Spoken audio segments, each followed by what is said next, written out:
Testing, testing, testing, testing the microphone. Walking around and testing the microphone. Can you hear me way over here when I'm testing the microphone? Testing the microphone. There we go. All right. Today we're going to be making some drawers. I got like, I don't know, 4 more to make, I think. I already got the 2 narrow ones built over here. And these ones are made out of some southern yellow pine, but the wider drawers are going to be made out of 3/4 inch plywood.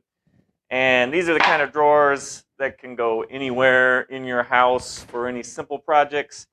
They're not going to be super crappy like the MDF drawers that I put in my workbench, but they're not going to be super, super fancy either. They're just going to be basic drawers.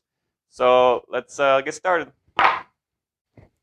To assemble the drawers, I'm going to be using this jig that I made not too long ago. It's really simplistic. It was made out of scraps like every other jig that you've probably seen me make.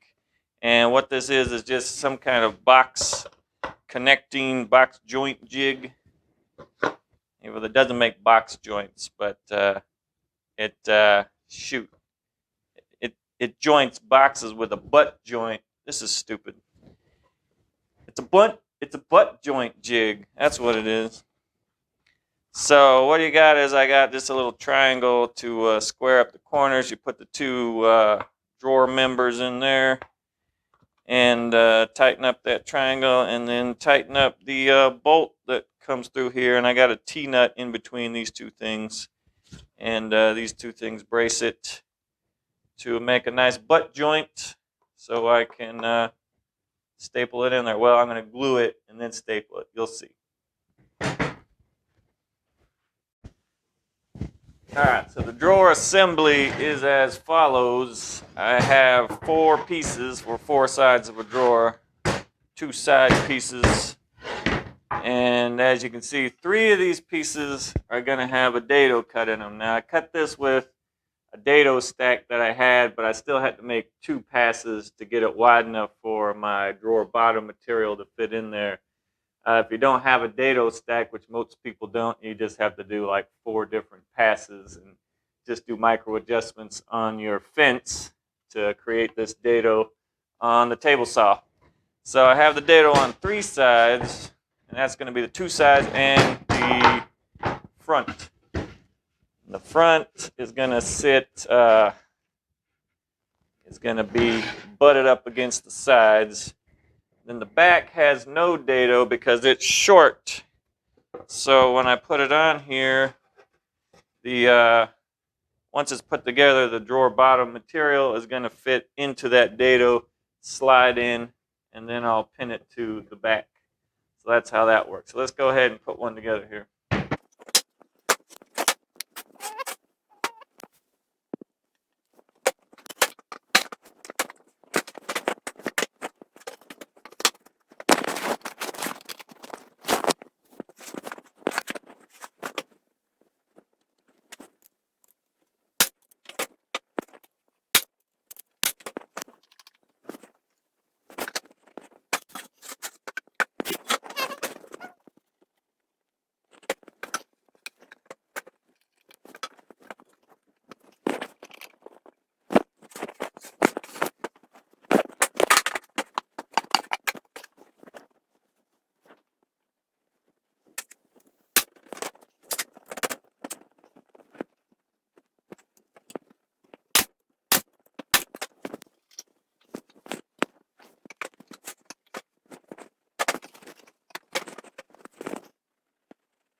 All right, so that's the last drawer.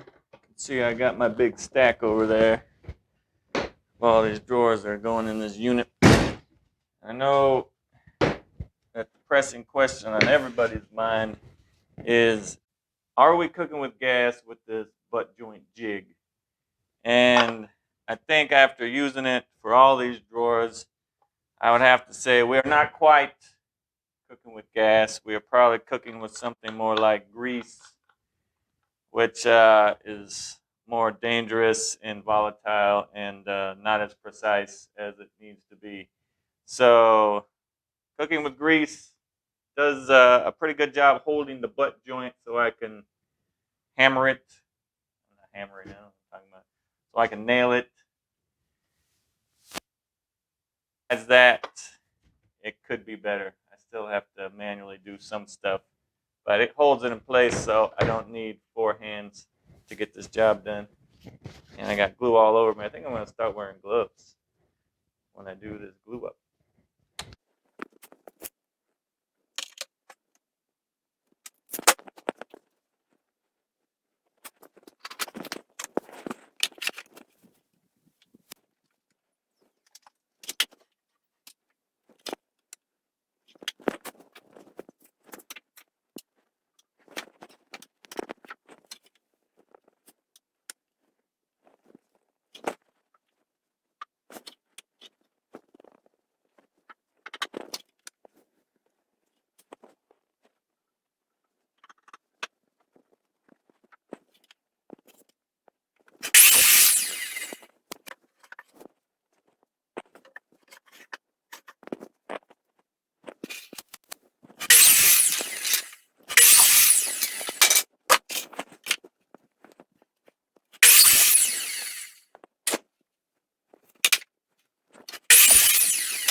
All right.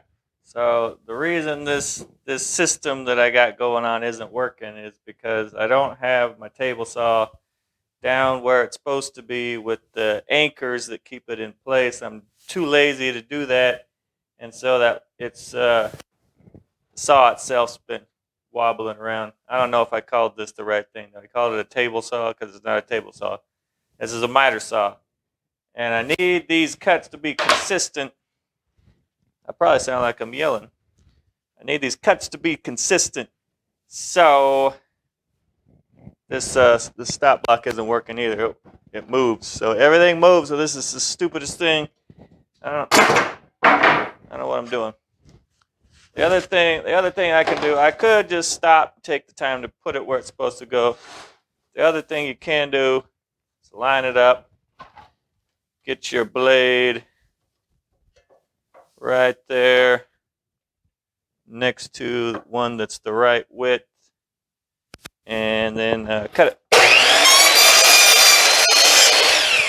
And the stupid thing about that, you see, it started to cut the top one, so I don't even know if this is right. All right, I think I still have my ear things on. I need 3 of these for each drawer, and if I haven't told you why I got all this flooring, it's because I got a lot of flooring, and every time I use it for a project, I save like $20. So that's why I use it. And I need 3 of these for each drawer, but as you can see, I'm gonna have to do some cutoffs. So I'll mark that, cut it on the table saw, and then we'll be able to stick them in the drawers and anchor them in. So I got all these pieces cut, so they should slide right in nicely. At which point I have a drawer bottom. Now I just gotta staple it in there. 1, 2, 3. And then I got a drawer, and yeah, it's a pretty good drawer. I'm gonna round over these edges, but let me finish doing this first.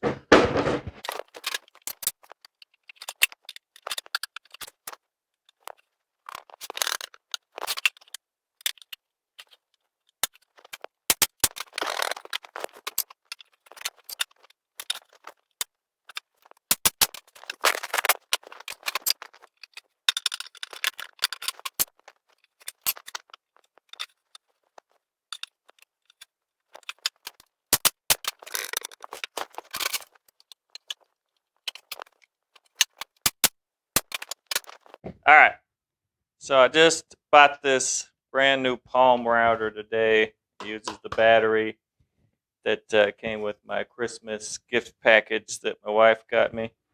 So I'm really excited to use this. It's going to be a lot easier and more manageable than the bigger router that I've had in the past. So let's give it a try. Let me turn on the dust collection here.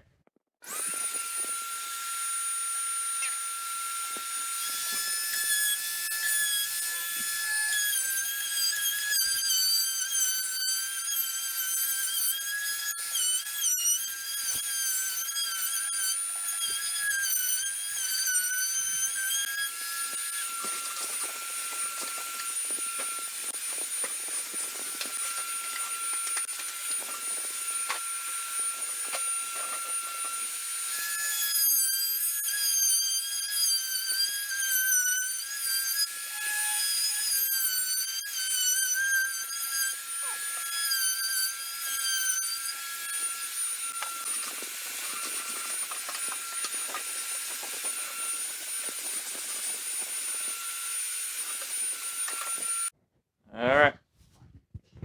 Everything's routed. I just got to take this roughness off with a little hand sanding. And basically the drawers will be done after that.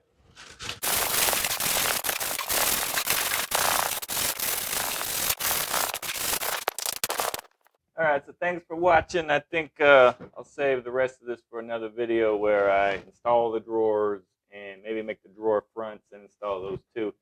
But this video is just for drawer assembly. So thanks for watching. Subscribe to my channel. You'll be one of like 10 people, and I would say they're not super crappy like the MDF drawers I made in my in my uh,